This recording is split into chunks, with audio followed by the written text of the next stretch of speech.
आता मध्ये मतमोजणी चालत असताना कलेक्टर साहेबांकडे 2 ह्या आल्या पत्रिका द्या, त्याच्यावरती 1, 2, 3, 4 त्यांनी काय सांगितलं होतं अगोदर की आपण ते खाण्यामध्ये द्यायचा 1, 2, 3, 4 खाण्यामध्ये असलं तर वैध होईल, त्याच्या बाहेर असलं तर अवैध होईल. परंतु त्याने जे एक मतपत्रिका डायरेक्ट 1, 2, 2च्या पुढे 1 लिहिलं आहे आणि त्याने वैध दे म्हणे ते.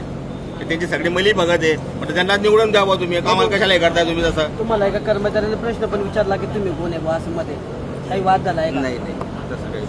दादा काय नेमका तुमचा आक्षेप आहे का भाऊ मतमोजणीवर? 100%. अरे मी तेच कलेक्टर साहेबांना तेच सांगितलं की हा अवैध आहे, तर नाही वैध आहे म्हणे, ते मला ते दाखवता येते.